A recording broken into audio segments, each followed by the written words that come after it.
নমস্কার বন্ধুরা, স্বাগত জানাই আপনাদের প্রিয় ইউটিউব চ্যানেলে। আর আমি আপনাদের সঙ্গে ডক্টর সুব্রত হালদার। এই ভিডিওতে আপনাদের সঙ্গে আলোচনা করব অত্যন্ত স্পর্শকাতর একটি বিষয় নিয়ে। সেন্ট মার্টিনস দ্বীপে মক ড্রিল ভূ রাজনৈতিক তাৎপর্য এবং ভারতের ক্ষেত্রে কতটা উদ্বেগজনক, তাই ভিডিওটি অত্যন্ত তথ্যবহুল। ভিডিওটি শেষ পর্যন্ত আপনারা দেখবেন। বঙ্গোপসাগরে অবস্থিত একটি ক্ষুদ্র কিন্তু কৌশলগতভাবে গুরুত্বপূর্ণ দ্বীপ হল সেন্ট মার্টিনস। সম্প্রতি সামরিক কার্যকলাপ এবং মক ড্রিলের খবর মনোযোগ আকর্ষণ করেছে কমবেশি সবার। কক্সবাজার থেকে মাত্র 9 কিলোমিটার দক্ষিণে অবস্থিত এই 3 বর্গ কিলোমিটারের দ্বীপটি নৈকট্য এবং সামরিক ঘাঁটি হিসাবে এর সম্ভাবনার কারণে ভূ রাজনৈতিক দৃষ্টিকোণ থেকে অত্যন্ত গুরুত্বপূর্ণ। সম্প্রতি মক ড্রিল এবং বিদেশি সামরিক উপস্থিতির দাবির খবর ভারতের মধ্যে একটি উদ্বেগ সৃষ্টি করেছে, বিশেষ করে মোহাম্মদ ইউনূসের নেতৃত্বাধীন বাংলাদেশের অন্তর্বর্তী সরকারের ভূ রাজনৈতিক পুনর্বিন্যাসের প্রেক্ষিতে।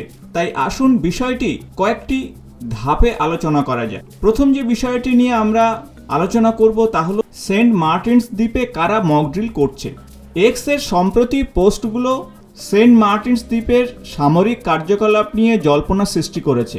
উল্লেখযোগ্যভাবে দাবি উঠেছে যে মায়ানমারের বিদ্রোহী গোষ্ঠী আরাকান আর্মি দ্বীপটির নিয়ন্ত্রণ নিয়েছে, যেখানে 2000-এরও বেশি সৈনিক উপস্থিত এবং বাংলাদেশের সেনাবাহিনী কথিতভাবে এলাকা থেকে পালিয়ে গেছে।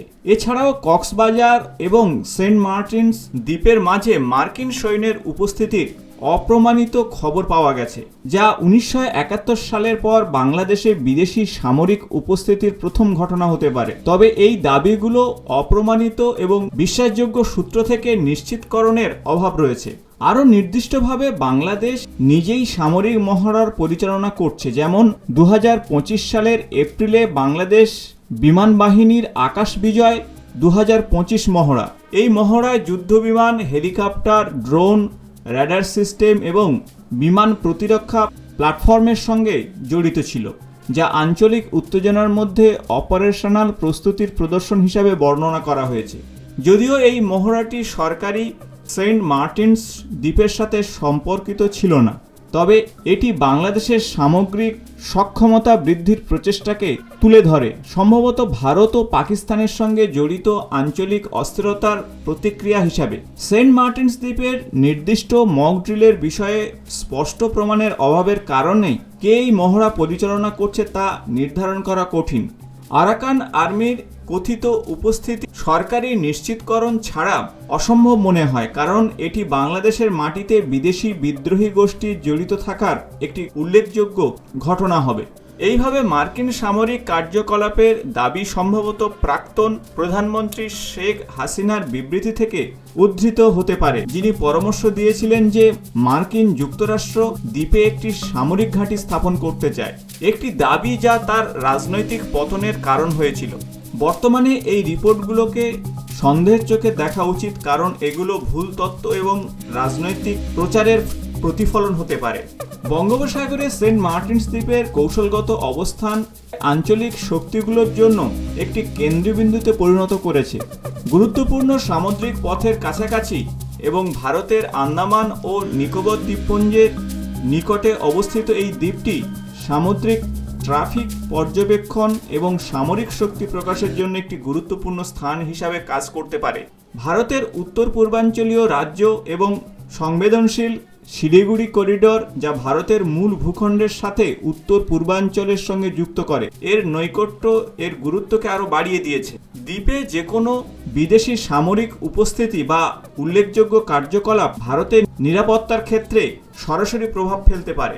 এক্স এর সাম্প্রতিক পোস্টগুলো পরামর্শ দিয়েছে যে মার্কিন যুক্তরাষ্ট্র, চীন এবং ভারত উভয়ের বিরুদ্ধে এবং মায়ানমারে চলমান সংঘাতের প্রভাব ফেলতে পারে সেন্ট মার্টিনস দ্বীপে, কারণ এটিকে নৌঘাঁটি স্থাপনের লক্ষ্য রাখা হচ্ছে। এই ধরনের পদক্ষেপ যদি সত্যি হয়, তবে আঞ্চলিক শক্তির গতিশীলতাকে পুনর্নির্মাণ করবে, যা ঐতিহাসিকভাবে ভারত এবং ক্রমবর্ধমানভাবে চীন দ্বারা প্রভাবিত অঞ্চলে একটি পশ্চিমী সামরিক পদচিহ্ন স্থাপন করবে।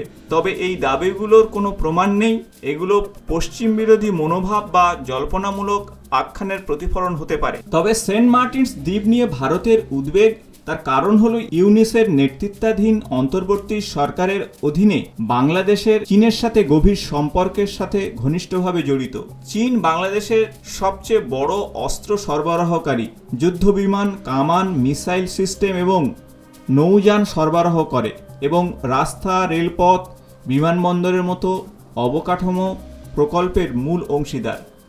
ভারতীয় সীমান্তের কাছে লালমনিরহাট বিমান ঘাঁটির চীন সহায়তায় পুনর্জীবনের খবর নয়াদিল্লিতে উদ্বেগের সৃষ্টির কারণ হয়েছে, বিশেষ করে এটি শিলিগুড়ি করিডোরের কাছাকাছি হওয়ার কারণে। এছাড়া প্রায় $1 বিলিয়ন তিস্তা নদী প্রকল্প ভারত থেকে চীনে স্থানান্তরের বাংলাদেশের সিদ্ধান্ত দ্বিপাক্ষিক সম্পর্ককে আরও চাপের সৃষ্টি করেছে।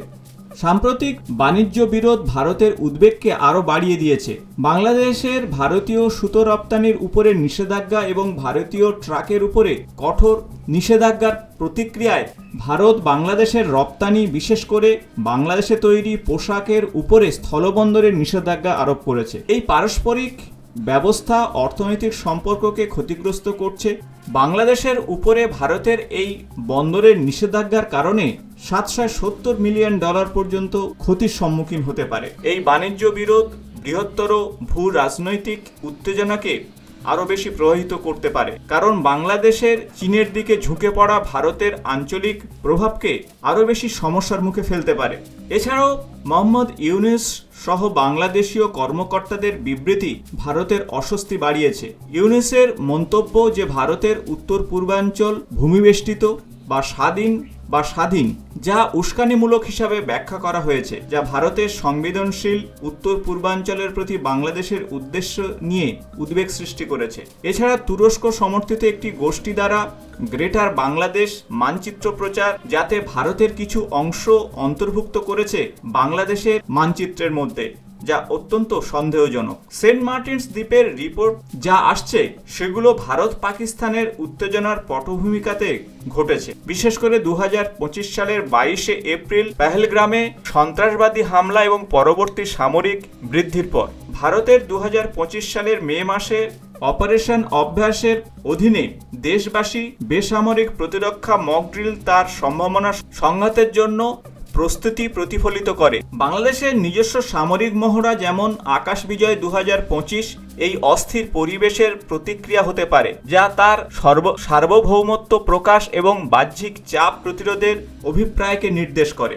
ভারত বাংলাদেশ সীমান্ত উত্তেজনা বেড়েছে। ঢাকা ভারতের বিরুদ্ধে অবৈধ অভিবাসীদের পুশ ইন করার অভিযোগ রয়েছে এবং ভারত বাংলাদেশে পাকিস্তানপন্থী মনোভাবের সন্দেহকে সতর্কতা বাড়িয়েছে। এই সব কিছুই ইঙ্গিত দেয় যে বাংলাদেশ তার স্বায়ত্তশাসন প্রকাশ এবং ভারত, চীন, সম্ভাব্য মার্কিন যুক্তরাষ্ট্রের মতন অন্যান্য শক্তির সঙ্গে একটা সূক্ষ্ম ভারসাম্য বজায় রাখার চেষ্টা করছে। সেন্ট মার্টিনস দ্বীপের মক ড্রিল রিপোর্ট যদিও অপ্রমাণিত, তবে এই ঘটনা যদি ঘটতে থাকে তা কিন্তু ভূ রাজনৈতিক তাৎপর্যকে আরও বেশি ভারতের জন্য গুরুত্বপূর্ণ করে তুলেছে। বিদেশি সামরিক উপস্থিতি, মার্কিন বা বিদ্রোহী অথবা বাংলাদেশে চীনের ক্রমবর্ধমান প্রভাব তার আঞ্চলিক আধিপত্য এবং নিরাপত্তা স্বার্থের জন্য সরাসরি চ্যালেঞ্জ তৈরি করতে পারে। বাংলাদেশের সামরিক অবস্থান, চীনের দিকে ঝুঁকে পড়া এবং ভারতের সাথে উত্তেজনাপূর্ণ বাণিজ্য সম্পর্ক দক্ষিণ এশিয়ার শক্তির ভারসাম্যের পরিবর্তনকে নির্দেশ করছে। উত্তেজনা বাড়ার সাথে সাথে ভারত সম্ভবত তার কূটনৈতিক এবং কৌশলগত প্রচেষ্টা তীব্র করবে, বিশেষ করে সংবেদনশীল উত্তর পূর্বাঞ্চল এবং বঙ্গোপসাগরে তার স্বার্থ রক্ষার জন্য। তাই সব মিলিয়ে বলা যেতে পারে সেন্ট মার্টিনস দ্বীপে মক ড্রিলের ভূ রাজনৈতিক তাৎপর্য অত্যন্ত গুরুত্বপূর্ণ, যা ভারতের উদ্বেগকে অনেকটা বাড়িয়ে দিতে পারে। আশা করব ভিডিওটি ইনফরমেটিভ হয়েছে। ভালো লাগলে বন্ধুদের সঙ্গে শেয়ার করবেন। এমনই গুরুত্বপূর্ণ ভিডিও দেখার জন্য অবশ্যই চ্যানেলটি সাবস্ক্রাইব করবেন এবং আপনার গুরুত্বপূর্ণ মতামত অবশ্যই কমেন্টস বক্সে লিখবেন। পরবর্তী ভিডিওতে আবার দেখা হবে। ততক্ষণ পর্যন্ত অবশ্যই আপনারা সুস্থ থাকুন, ভালো থাকুন। জয় হিন্দ, ধন্যবাদ।